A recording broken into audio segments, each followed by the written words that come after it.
Il y a des génies comme Nimrou et moi-même pour annoncer le 3-1 PSG Brest. Nous on le savait, on a pu faire le débrief d'avance, mais on est gentil, on se mêle un petit peu à la populace avec John, Arthur qui sont avec nous. On va parler de ce PSG Brest, huitième de finale de Coupe de France, une petite victoire qui devrait plutôt faire plaisir en dehors de, voilà, je le savais déjà, mais qui fait quand même plaisir.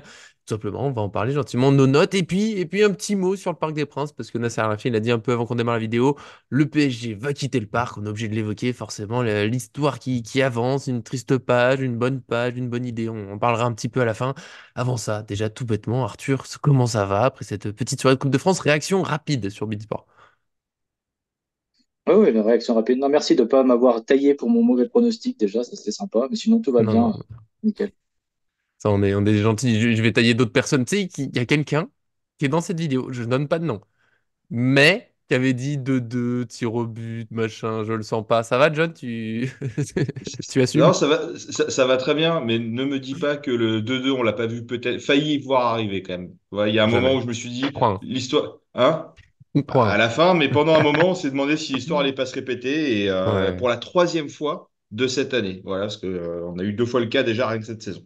Et pour la Avec la même Et équipe millième oui, de voilà, fois c'est Brest. quel depuis corner. 2020, on a pris un centre au second poteau.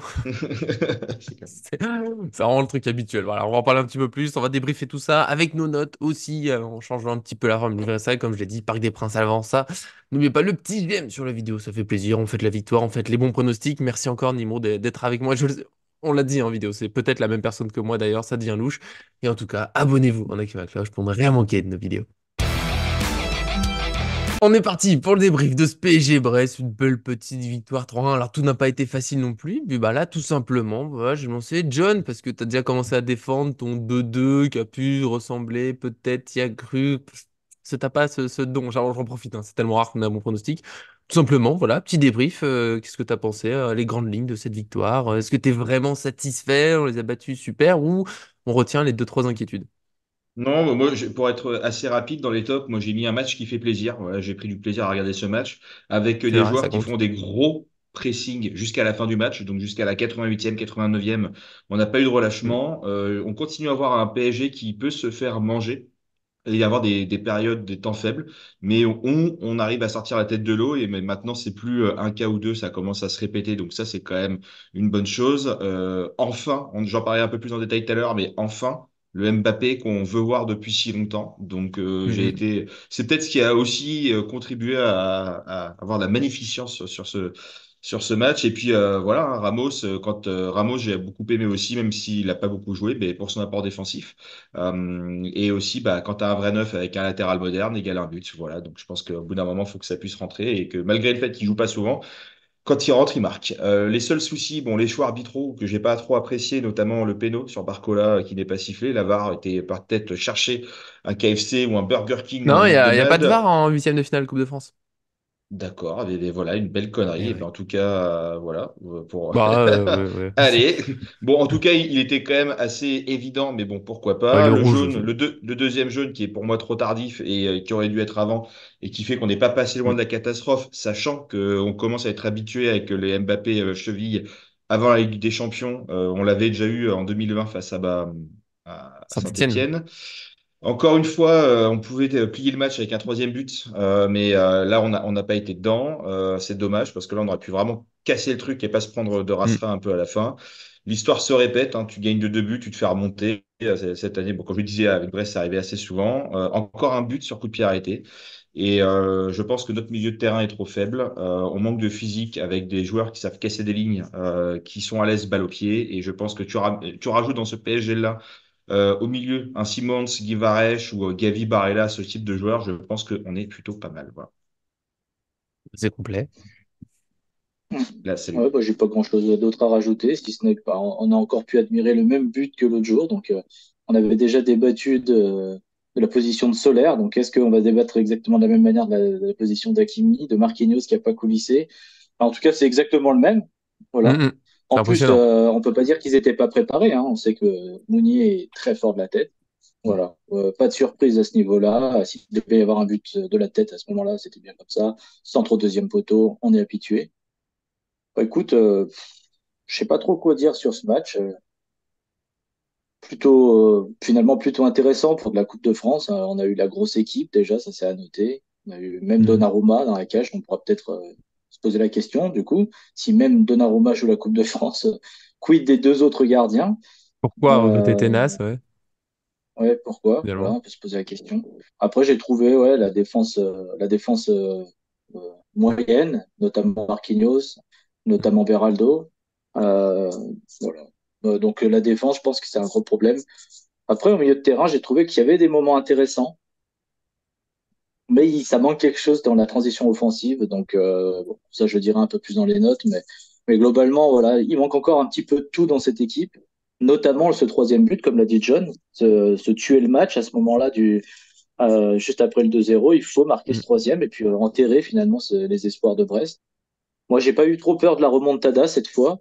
J'avoue que Paris avait quand même plus de maîtrise et plus de force offensive pour faire peur à Brest. On a vu que Brest, à un moment, ils n'arrivaient plus à défendre sur nos attaquants, c'était plus possible. Il laissait trop de trous. En plus, après, ils se sont retrouvés à 10 à juste titre. Donc, j'ai eu moins peur que pendant le match de championnat, mais j'avoue que c'est quand même des scénarios qui se répètent quand même assez régulièrement en ce moment. Ouais, Je on me n'arrive permettrai pas. Ouais, vas-y, vas-y. juste d'appuyer sur ce que disait Arthur, c'est que à Mbappé, alors même s'il a été très en jambes dans ce match, des stats qu'a sorti Arthur, c'est un but par match Mbappé, donc c'est colossal, mais malgré ça, c'est 5 tirs par match en moyenne. Donc en fait, tu dis que il a 5 occasions de marquer par match, il en met qu'un seul. Il y a quand même un problème d'efficacité On en assez parlera criant, ouais, quoi. pour sa Mm. note, mais c'est.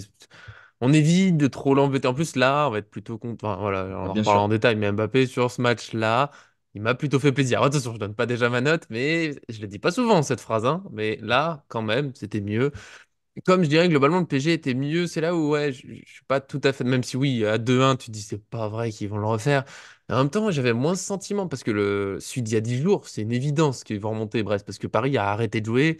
Contre Strasbourg, on a un peu ce sentiment aussi que ça s'arrête de jouer, il se passe plus grand-chose et du coup bah Strasbourg, bon, ils sont pas revenus à 2-2 mais tu sais que Strasbourg va marquer, puis s'il marque, là Brest est pas mal en début de deuxième mi-temps, mais j'ai pas ce sentiment que le PSG n'y est plus, qu'on les laisse passer, qu'on les regarde, qu'on fait rien de la balle. C'est juste que Brest démarre vraiment fort et Brest, à force, bon, bah, dans l'histoire du foot français, c'est pas l'un des clubs qu'on voit souvent en Europe et autres, mais faut le dire, cette année, c'est vraiment une belle équipe. Je trouve que sur certaines phases, alors le PSG n'a pas été parfait, mais il y a quand même vraiment des phases où je me dis, ah ouais, Brest, ça joue, ça fait circuler, ça lance des trucs, ils ont des vraies qualités.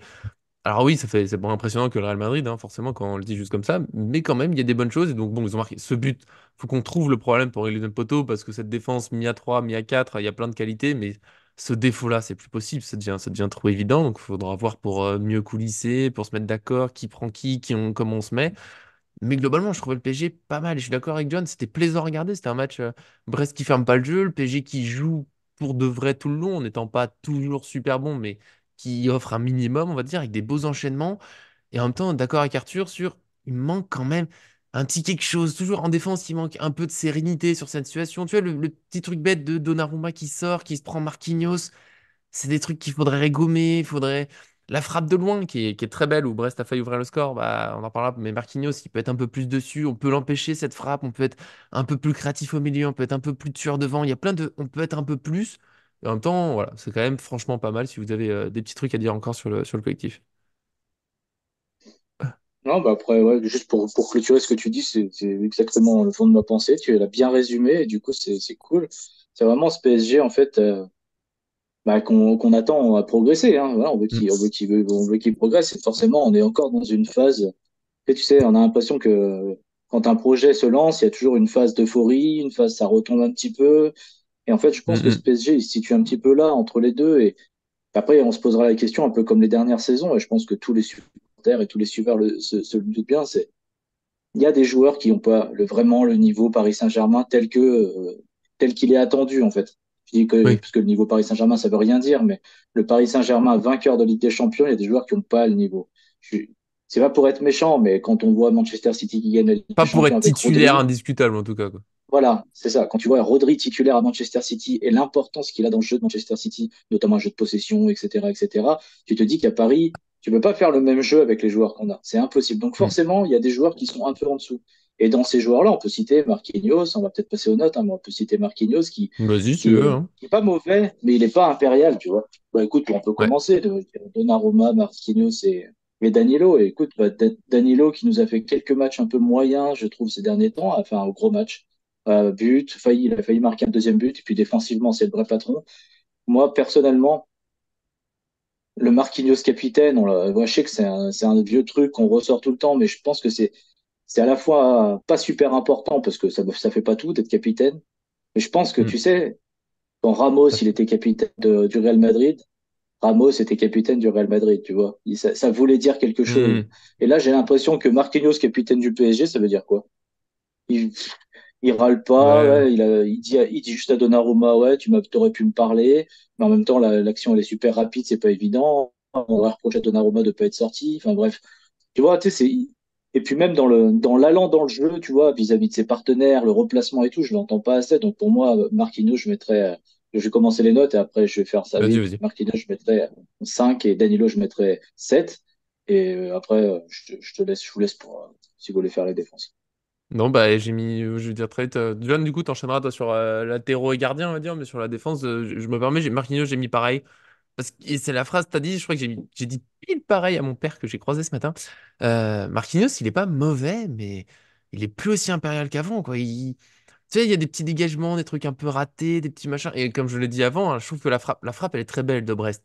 Mais il a trop de temps pour tirer, alors qu'il n'y a pas beaucoup d'autres dangers derrière. Marquinhos, il monte un peu, mais il ose pas trop.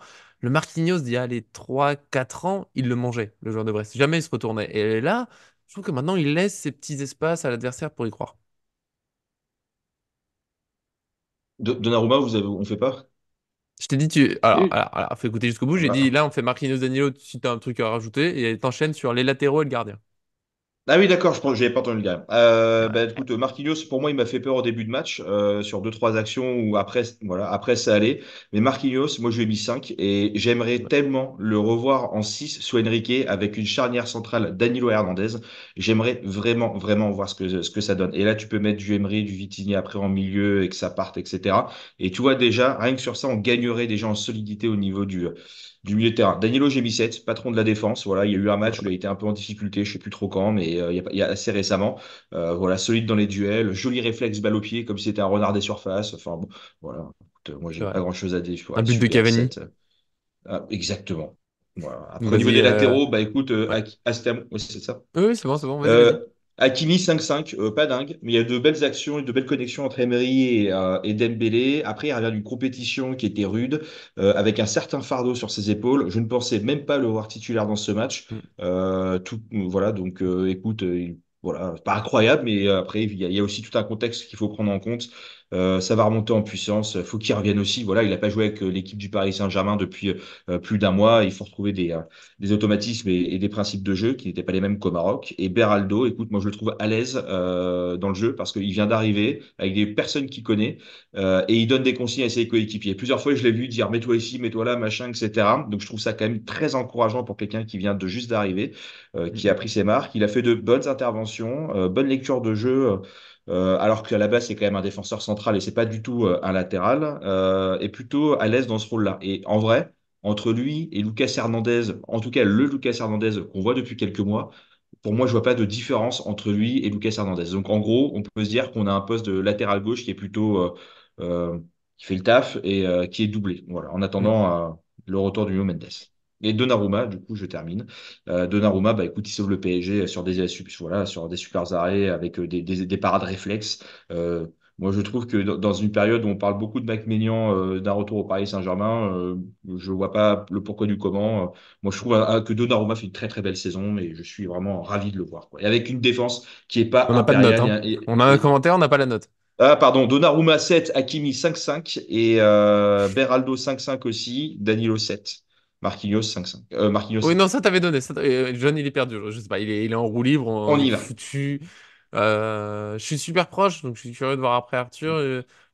Hakimi, Beraldo, j'ai mis 6 parce que il n'y a pas tout qui est parfait, mais j'ai trouvé encourageant. Surtout Hakimi, tu l'as dit, il revient. Voilà, ça faisait aller un mois qu'il n'avait pas joué avec nous. Il revient, il est titulaire, bah, mais on a l'impression de ne pas l'avoir trop perdu, même si un chouïa moins tranchant que sur d'autres matchs. Mais voilà, globalement, avec Dembélé, tu vois, le couloir droit, il est tellement transformé quand les deux sont là. Beraldo, ouais, intégration, il a réussi pas mal. Faudra encore progresser un peu, je trouve, défensivement. Toujours le duel, le machin, mais il s'en sort bien. J'aime le fait qu'il veut jouer vers l'avant, deux, trois petites passes qui font du bien dans une défense que je trouve souvent trop prudente. Et de Norma, ouais, 7 aussi. Écoute, il a fait le travail. Il a fait les parades qu'il fallait faire. Le but. quand même très dur à aller chercher, donc moi ça me va. Bah, écoutez, moi, je vais aller chercher les demi-points qui font plaisir. Je vais plutôt mettre un Vas-y. 6 à Hakimi parce que, par rapport au 5,5 de John, parce que bah, je trouve qu'il a mis énormément d'énergie dans son jeu, comme d'habitude, Hmm. et ça fait plaisir. Donnarumma, je vais mettre 6,5 parce que je me rappelle que les semaines d'avant, j'ai mis 7 et je trouve quand même que sur cette frappe sur le poteau, ouais, peut-être qu'il part un petit peu, il est peut-être un peu trop avancé. Alors là, Nico, tu pourras me dire ce que tu en penses, mais je trouve qu'il est un peu avancé. Alors, on va pas dire que c'est une erreur, hein, mais du coup, je Non! reste dans les notes. Il fait un super match, mais c'est pas son meilleur match du moment, je trouve. C'est Ensuite, vrai. Beraldo, je vais mettre 5 et je vais expliquer pourquoi, parce que 4 défensivement, 6 avec le ballon, ça donne une moyenne de 5. Ça, allez, allez, allez, c'est acceptable comme, comme expression. Pour le Donnarumma, comme ça j'enchaînerai moi sur les milieux. Il est un petit peu avancé sur la frappe et en même temps, elle est assez surprenante parce que le joueur est relativement loin, il est plutôt à l'arrêt. Et je trouve, comme je disais sur Marquinhos, normalement, il devrait même pas avoir le temps de tirer. Il y a tellement de temps pour défendre sur lui qu'il devrait jamais pouvoir faire cette frappe. Donc peut-être que il s'attendait pas à une frappe. Et la frappe, elle est, tu vois, bon, il fait un petit poussé de balle avant de tirer, mais elle est quand même assez surprenante. Donc on va dire que moi, là, comme ça, je suis pas maître gardien, mais tu sais, des fois, je vois des trucs de gardien, je me dis, qu'est-ce qu'ils font? Et là, bon, oui, il est un petit peu avancé, mais c'est pas, tu vois, je trouve que c'est d'abord une très belle frappe surprenante avant d'en vouloir au gardien comme d'autres bêtises qu'il a pu faire. Non, reparlons pas. Évidemment, passons gentiment au milieu de terrain. Je trouve que voilà, sur les défenseurs, on va pas faire trop de détails. Beraldo, oui, je comprends. Oh là, hop, hop, mon micro, vous m'entendez? Hmm. Oui, Ouais, oui, pardon, oui. j'ai eu un message sur mon PC, donc on est bon. Milieu, alors, Vitinha et Ruiz, j'ai mis 5-5. Un peu. Pour moi, ils sont à l'image de ce qu'on a dit au début. C'est pas trop mal, mais j'ai toujours du mal. Il manque un truc. Vitinha, tout le monde, j'en ai vu beaucoup parler sur les réseaux sociaux. T'entends, il pourrait tenter un peu. Quand il commence enfin à tenter, tu sais pas pourquoi, t'entends, il se rebloque. Il cherche trop Mbappé. J'ai l'impression que dans sa tête, il doit absolument faire la passe à Mbappé. J'espère que c'est pas une consigne, mais t'entends, t'as envie de dire, mais joue avec Barcola aussi. Il est libre, il fait des appels, il est disponible. Quand il frappe, après, ça me semble qu'il est un peu désolé de frapper. Puis finalement, oui. J'aimerais qu'il se lâche dans le jeu, pour de vrai, qu'il y aille à fond. Et défensivement, tous les deux, j'ai un peu de mal. Et Ruiz, il est propre, mais j'aimerais qu'il apporte un peu plus. Puis défensivement, je les trouve tous les deux un chouïa léger. Zahir Emery, j'ai mis 6. Je sais qu'il y en a qui ont plus aimé. Il y a des percées que j'adore. Défensivement, c'est bien. Mais là, je trouve on retombe sur le Zahir Emery avant sa blessure. Je trouvais qu'il avait franchi un palier dans la passe, dans la création. Et là, je trouve que sur la passe, c'est un peu moins intéressant. Je le vois, mais c'est un 6 je suis tellement exigeant avec lui que je sais qu'il peut faire plus, mais c'est un bon match. Tu vois, je sais pas si vous voyez ce que je veux dire. Pour moi, Zaire Emery peut faire plus que ce qu'il a fait là, et du coup, pour lui, c'est un 6. Ah, c'est bon, on m'entendait, ouais. Donc, Oui. bah, je vais enchaîner directement. Je suis assez Ah d'accord bah, avec je me suis Nico arrêté, sur. moi, hein. Ah Je non, vous mais laisse t'as bien répondre. fait.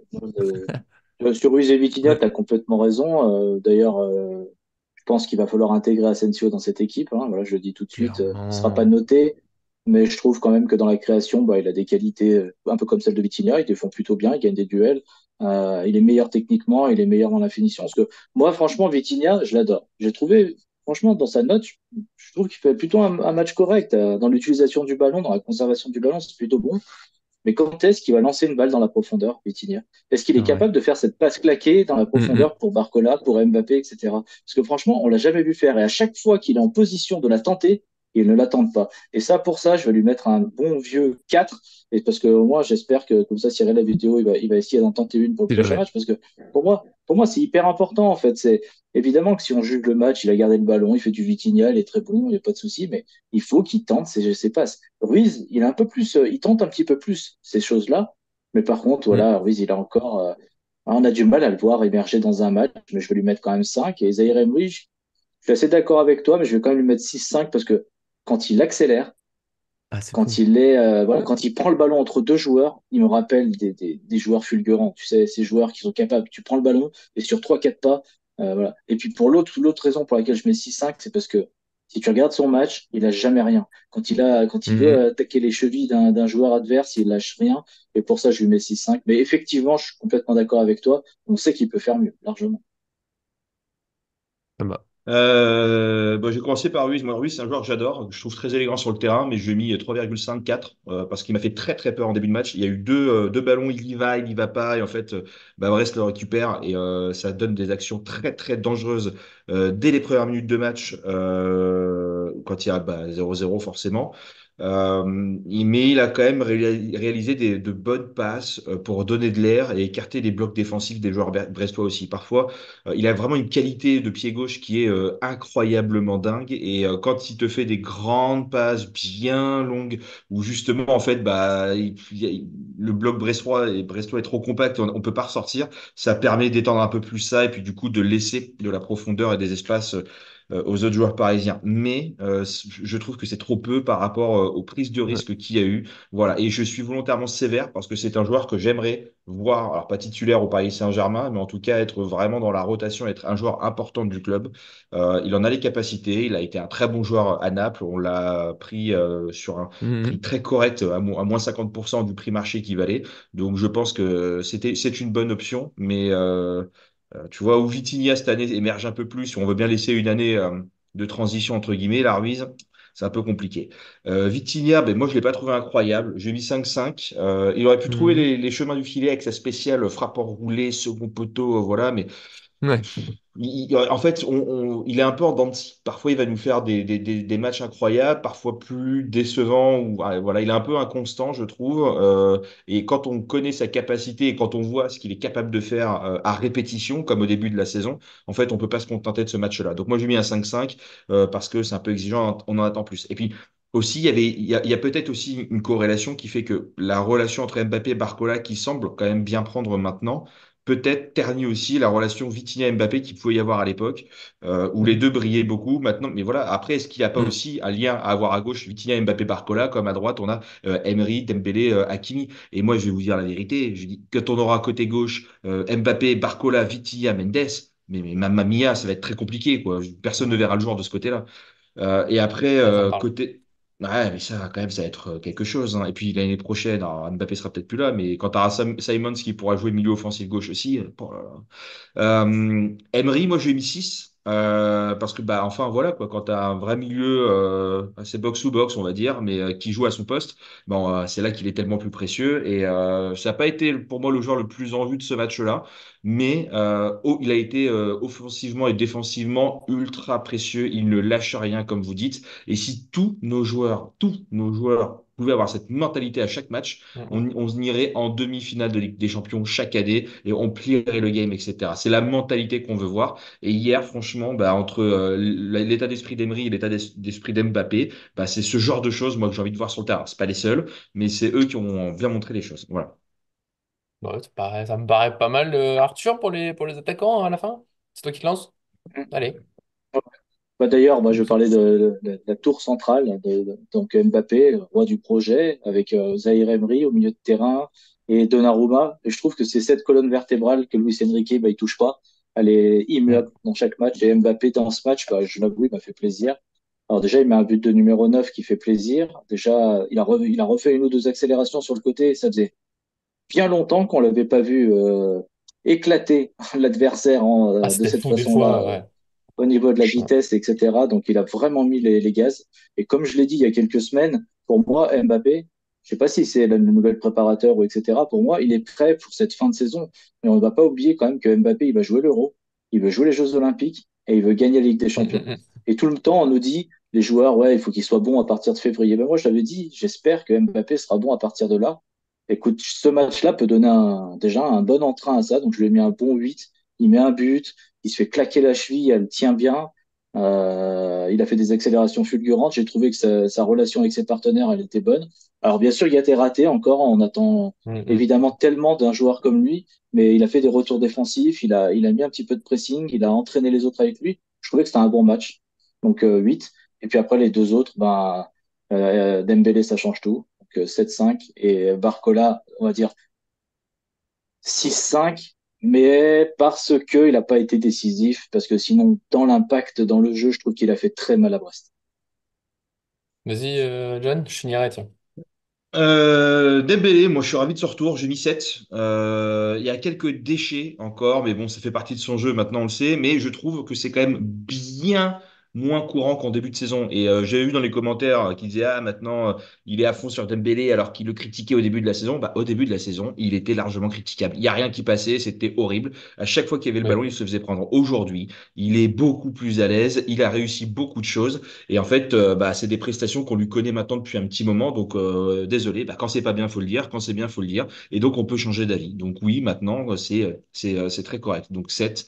Barcola, j'ai mis 7 aussi, parce que j'aime beaucoup ses prises de risque et sa combativité. En fait, quand il se plante, il attend pas que ça se passe. Et il retourne au charbon direct. Et je crois que c'est ce qu'il disait à l'après-match. Il Mm. disait, c'est ce que me dit Enrique, c'est de beaucoup défendre, beaucoup courir, etc. On dit beaucoup qu'on le voit moins en seconde période. En même temps, quand tu donnes l'abattage physique qu'il donne sur une première mi-temps, c'est normal qu'il puisse être un peu fatigué. Et puis, peut-être que là, il faut trouver aussi des systèmes de jeu pour pouvoir le remplacer. Et puis voilà, moi je préfère un joueur effectivement qui est à fond comme ça pendant 60 minutes. Au bout de 60 minutes, bah, tu sors et tu mets une autre personne qui est C'est fraîche, clair. pardon, plutôt que voilà. Mais après, moi il me fait plaisir. Voilà, c'est un jeune qui a 21 ans. J'espère qu'il va exploser sous nos couleurs. Il monte en puissance. Voilà, je suis ravi. Moi de toute façon, je veux voir des jeunes au Paris Saint-Germain. Je veux voir des gens voilà de la ville. Voilà, c'est ce PSG qui me fait plaisir et c'est ce PSG travailleur. Mbappé. Pour moi, c'est l'homme du match. Je lui ai mis 8,5. Voilà. Pourquoi? Parce que c'est une note qui est peut-être un poil généreuse et Ouah. qui fera débat. Mais comme je vous disais l'autre jour, c'était quand la dernière fois qu'on n'a pas et qu'on a été époustouflé par Mbappé? Quand est-ce qu'on s'est dit, mais c'est quoi cette prestation de Kylian Mbappé qui nous a rendu fous, etc. Et bah, en fait, là, c'était hier soir. Et moi, j'ai trouvé qu'Mbappé, il courait, il défendait, il y avait du physique, et il y avait beaucoup de courses comme on connaît d'Mbappé, en fait, où il va, enfin, il se bat, il va au fond, il prend la profondeur, etc. Il a été technique, il a dribblé 3, 4, 5 joueurs, etc. pour se frayer des chemins, même si ça n'a pas toujours abouti. Il fait pas de cinéma, il joue collectif. Il y a une frappe qui est lourde, elle est très très lourde, sa frappe, et elle est dans un angle qui est très complexe. Il la met au fond. Et moi, je peux vous dire la vérité, hein, c'est que Florentino Pérez, hier, il a vu le match, il a envoyé un SMS à Kylian, il a dit d'accord sur toutes tes demandes que tu m'as faites, je t'envoie le contrat. Voilà. Donc, en fait, un Mbappé comme ça, je le prends tous les jours. Collectif, efficace, combatif. Voilà. Donc, on lui a beaucoup craché dessus, et il y en a plein qui le défendent, machin, vous êtes tout le temps là en train de cracher sur Mbappé, bah, je passe une belle dédicace à Goubi, j'espère que tu apprécieras en tout cas cet encensement de Kylian Mbappé qui est tout à fait mérité, et que tu n'iras pas dire, ah mais maintenant vous aimez Kylian Mbappé. Voilà. Donc, bravo, 8-5, En homme fait, du match. moi j'ai tout compris. Je vous ai dit, je l'ai dit trop tôt que j'avais aimé le match d'Mbappé. Du coup, vous avez dit, on va tous mettre des grosses notes. Et Nico, quand il va parler, il va mettre une note moins bonne. Et du coup, finalement, il va encore passer pour le mec qui l'aime jamais. Et vous m'embêtez. Du coup, Dembélé, j'ai mis 7 et Barcola 6,5. C'est un peu comme vous. Voilà, des bons matchs, percussions. Dembélé, de toute façon, je l'avais un petit peu dit tout à l'heure. Quand il est, enfin, franchement, on a vu tout de suite la différence. Là, quand il est là, quand il est en forme comme ça. Eux, pour qu'ils aillent chercher des notes en plus, bah, c'est toujours le chouïa d'efficacité. Il y a Dembélé, les tirs qui partent au-dessus. C'est dommage, le problème, parce qu'on s'habitue d'un côté, mais ça ferait du bien qu'il rentre un peu plus ses frappes. Barcola, je le mets un peu en dessous de Dembélé, parce que je trouve il a manqué deux, trois petits trucs, peut-être la passe juste au bon moment. C'est le petit réglage qu'il a encore à faire dans ce PSG. Et Mbappé, je suis pas allé plus haut que 7,5, je l'avoue. Ce qui est déjà une belle note. Pour de vrai, c'est vous qui est 8,5. 8,5, je trouve que c'est un peu abusé. J'avoue, parce que oui, il fait un bon match, il marque, mais déjà, je le dis pour les autres, et pour lui, il peut être plus efficace. Il a quand même d'autres grosses occasions. Il y en a une tire sur le goal, il y en a une sur la barre. Alors, c'est pas de beaucoup que ça rentre pas, mais bah, ça rentre pas, c'est la barre. Donc voilà, je trouve que Mbappé, dans ce match, il peut finir avec un doublé. Il peut faire un peu plus, mais c'est déjà un très bon match. Et surtout, j'ai aimé son état d'esprit. Et c'est là où on pourrait gonfler la note, peut-être monter 8, 8,5. J'ai failli le faire parce qu'il a beaucoup défendu. Et ça fait du bien. Et j'ai envie de dire, c'est fou. Ça fait deux matchs là qui défend un peu plus, qui fait du pressing. Ça fait deux matchs que le PSG marque des buts sur pressing. C'est incroyable quand tous les joueurs courent. Pardon, c'était le petit tacle pour Mbappé. Et là où je vais finir, c'est ce qu'on disait, je crois, nous, dans la discussion pendant le match hier, c'est d'un côté, le fait qu'il défende, ça devrait être à peu près normal. Donc super, c'est encourageant, c'est cool, mais je sais qu'il est capable d'arrêter à tout moment, donc je ne veux pas m'enflammer. J'ai bien aimé ce match-là, 7,5, je trouve ça pas mal. Voilà, je trouve qu'il aurait pu. Tu sais, pour monter au-dessus, pour moi, il me faut un petit peu plus de jets décisifs ou être vraiment plus régulier dans les passes et tout. Mais j'attends de voir la suite. Je me méfie toujours, Mbappé. Je me méfie de la rechute, du moment où il s'arrête en Ligue des Champions, du moment où il râle. Et petit moment bonus pour Asensio qui doit être titulaire contre la Real Sociedad la semaine prochaine au milieu de terrain parce qu'il est au-dessus et que je pense que ce sera un meilleur complément que Vitinha. Voilà, je me permets. Vous avez quelques secondes si vous voulez répondre pour Mbappé, sinon on passe, on aura quelques minutes pour Parc des Princes. Non, mais tu as complètement raison. Pour Mbappé, on s'enflamme pour pas grand-chose, étant donné qu'on connaît tous ses qualités. Donc, mais par contre, ce qu'on peut dire, et je pense que là, on va être tous les d'accord tous les trois, c'est Hmm. que Mbappé est aussi bien, bien meilleur quand il est à côté de Dembélé et de Barcola, quand même. C'est plus Et simple Ramos, quand t'es bien servi. Ramos, on le voit. Ah! J'aimerais bien pouvoir inclure Ramos aussi dans l'équipe. Mais j'ai bien compris. Bon, là, c'est assez clair. Ramos sera remplaçant. Mais je suis content qu'il ait marqué. Voilà, fallait dire. Content qu'on ait marqué. Et on finit en quelques minutes. Voilà. Comme ça, on en a déjà pas mal parlé aussi. Et puis, je pense qu'on est assez. De toute façon, il n'y a plus de débat possible. Est-ce que le PSG doit quitter ou pas le Parc des Princes? Maintenant, c'est clair. Nasser Al-Khelaifi l'a dit. Le PSG va quitter le Parc des Princes. C'est fini. La mairie de Paris, on n'en peut plus. On arrête de perdre du temps en résumé. Tout simplement, est-ce que ça vous fait du mal? Est-ce que vous êtes heureux? Est-ce que c'est logique? Voilà. En quelques mots, je le précise pour certains au cas où. Ah, il a déjà changé le stade, donc il se prépare, Ouais. donc je vais lui T'inquiète parler en pas, il premier. m'avait fait ça. Il Ouais, m'avait fait écoute, ça déjà. Vas-y. non, mais bon, écoute, non, mais non, mais bah, je sais pas, voilà, au moins c'est acté. Il y a un nouveau partenaire commercial. On sait que le nouveau partenaire commercial il est dans l'immobilier. On sait que Oui. ça allait forcément se. Et puis, je pense que la dernière intervention de Anne Hidalgo qui a dit on ne vendra pas le Parc des Princes, c'est définitif. Je pense que voilà, Nasser El Ouais. Khelaifi, il a pris acte de cette décision. Il a dit OK, donc maintenant, nous, on arrête de mettre nos œufs dans ce panier-là, on va les mettre ailleurs. Euh, je pense que j'espère que tous les supporters comprendront que de toute façon, un projet grandit à la Real Madrid, à la Manchester United, qu'à un moment, il faut avoir son stade, parce que ça paraît être dans le football, quand on a tendance à dépenser de l'argent et ne pas toujours avoir des rentrées d'argent énormes et tout. Un stade, c'est vraiment une manne financière intéressante, importante. Et Paris, ben, forcément, avec le Parc des Princes, il va être très vite. Donc, écoute, partir, si le Parc des Princes n'est plus accessible, avoir un nouveau stade, c'est ce qui paraît logique. Après, forcément, le cœur, il saigne, hein, de partir du Parc des Princes, mais bon, c'est comme ça. Si ça se rapproche de là où j'habite, ça m'ira très bien. Moi, je vais être très bref dessus. Voilà, j'ai toujours été assez lié au Parc des Princes, hein. Voilà, je m'entraînais au Corps des Loges quand j'étais au collège, au lycée. Je vais au parc depuis Mm. que j'ai 6 7 ans. J'ai pu voir les vestiaires avec des joueurs, voilà, où j'ai pu rencontrer Ronaldinho, machin, etc. Donc, moi, j'ai tous mes souvenirs aussi là-bas. Maintenant, effectivement, on doit grandir de projet. Et je dirais rien de plus dessus, mis à part aller voir la vidéo qu'on a faite avec Nico à l'époque sur le Parc des Princes, non, sur le nouveau stade. On vous la mettra en commentaire. Il y a tout dedans. Alors, elle dure 30-40 minutes, mais il y a le tout pourquoi il faudrait partir du Parc des Princes et où est-ce qu'on en est. Et voilà, donc pour moi, c'est un sujet on ne peut pas le résumer en 30 secondes. Tout est dedans. Donc, allez voir la vidéo et n'hésitez pas à réagir dessus. Et voilà. Donc, au bout d'un Elle moment, sera à oui, la fin de cette vidéo-là. Elle sera à voilà. la fin. Ça aurait été très bien de rester dedans. Maintenant, après, quand vous voulez grandir, vous pouvez pas rester locataire à vie. Vous avez des projets entrepreneuriaux. Quand on vous dit non, bah écoutez, voilà, la porte est fermée. Le Qatar était beaucoup trop gentil et aujourd'hui il doit sortir un peu les griffes Mm. voilà, pour un projet commun qu'on veut tous. Ouais, parce que évidemment que dans la logique Parc des Princes, hein, on y est tous attachés, tous, bah forcément, je peux le dire sans toute certitude, depuis qu'on est supporter du PSG, c'est le Parc des Princes, c'est rien d'autre. Et moi, je l'aime, moi, c'est ma seconde maison, mais au bout d'un moment, voilà, c'est logique. Le club, il grandit. Mais et même si le club, t'es pas dans la même dimension tout à fait qu'aujourd'hui, le stade d'aujourd'hui, par rapport à d'autres stades, même en Ligue 1 et surtout en Europe, il n'est pas énorme. Et le PSG peut faire plus, peut être propriétaire de son stade, ça change tout au niveau financier, peut organiser d'autres choses. On voit les nouveaux stades qui sortent, il y a des trucs énormes à faire, on a du retard. Faut le rattraper. Au Parc des Princes, ce sera dur. De toute façon, les travaux très difficiles à faire au-dessus du périph', en pleine ville, machin. Mais en plus, la mairie de Paris, elle veut pas le vendre. Bah voilà, attends, je trouve ça même tardif, en fait, comme décision. Ça fait un moment qu'on a compris que la mairie de Paris le vendrait pas. C'est comme ça. On verra C'est maintenant, comme, on va attendre, on verra ce qu'il décide. c'est comme Mbappé. Au bout d'un moment, c'est fait une raison. Voilà, c'est bon. Ouais, faut l'accepter. En plus, et dans les deux cas, c'est pour le meilleur pour la suite, donc c'est parfait. Exactement. Merci, voilà. Merci de me. Oh, le tacle! Merci pour ce cadeau. On peut pas mieux finir. Voilà, j'avais failli faire notre radio, c'est parfait. On fera pas mieux. Donc je vous remercie. Bien sûr, tous ceux qui nous suivent, bah, n'hésitez pas aussi à donner vos notes. On aime toujours, j'aime bien voir, je regarde un peu si on était d'accord, pas d'accord. Merci encore Nimrou et moi-même pour le prono sur le match, ça fait toujours plaisir. Puis merci à mes acolytes. Vous avez quelques instants pour me dire merci aussi. Arthur, John, je vous laisse vous enchaîner. Bah, écoute, merci à toi, Nico, merci à toi, John, et puis tous ceux qui regardent. À la C'est prochaine! beau. Voilà. Efficace. Merci. Vas-y, John. Merci à vous. À demain pour l'avant-match PSG Lille. Ah, épique mémo même. Et c'est oui, PSG, ça s'enchaîne. J'aime cette période, ça s'enchaîne. Les matchs, ça fait plaisir. On sera à la PSG, Lille, l'équipe parisienne pronostic et tout. Ça fait du bien. On vous aime. Merci à tous qui nous suivent. À très bientôt sur cette chaîne.